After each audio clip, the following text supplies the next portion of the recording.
دنیا میں شاید ہی کوئی ایسا آدمی ہو جو بلند منصب پر فائز ہو کر مست خواہشات کے پیچھے چل کر درماندہ اور بدکاروں سے مل کر نادم نہ ہوا ہو۔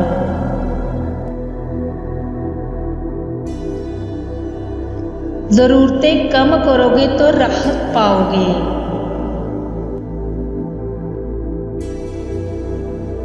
جو تمہارے ایسے اوصاف بیان کرے جو تم میں نہ ہوں، اور تمہارے ایسے عیوب بھی بیان کرے گا جو تم میں نہیں۔ اگر تم اپنے نفس کو حق میں مشغول نہیں کرو گے تو وہ تم کو باطل میں مشغول کر دے گا۔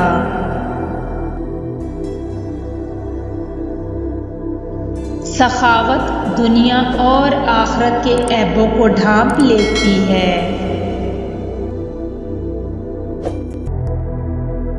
مخلوق میں سب سے زیادہ ہمدردی کے قابل وہ ہے جو تنگ حالی کے باوجود ہمت سے زندگی بسر کرتا ہے۔ چونکہ جاہل کو اس بات کا یقین ہوتا ہے کہ وہ عالم ہے، اس لیے وہ کسی کی بات نہیں مانتا۔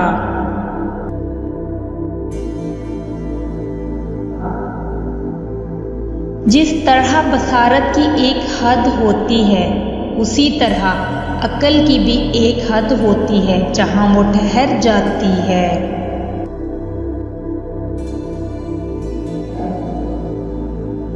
میں نے کسی شخص کی عزت اگر اس کی حیثیت سے زیادہ کی تو اتنی ہی میری عزت اس کی نظر میں کم ہو گئی۔ اپنے اوپر سب سے زیادہ ظلم کرنے والا شخص وہ ہے جو ایسے شخص کی عزت کرے جو اس کی عزت نہ کرتا ہو، ایسے شخص سے دوستی کرے جو اسے نفع نہ پہنچا سکتا ہو، ایسے شخص کی تعریف کرے جو اسے نہ پہچانتا ہو۔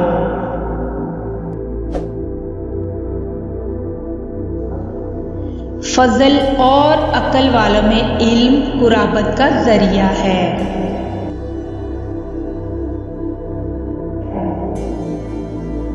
جو غصہ کی بات پر غصہ نہ کرے وہ گدھا ہے، اور جو منانے پر نہ مانے وہ شیطان ہے۔ اپنے کانوں کو فحش کلام سننے سے بچاؤ جیسے زبان کو فحش سے بچاتے ہو، اس لیے سننے والا بھی کہنے والے کا شریک جرم ہے۔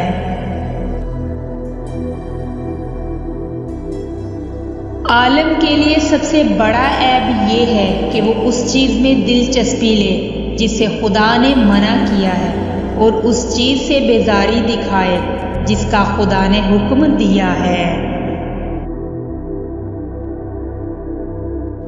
طلب علم نفل نماز سے بہتر ہے۔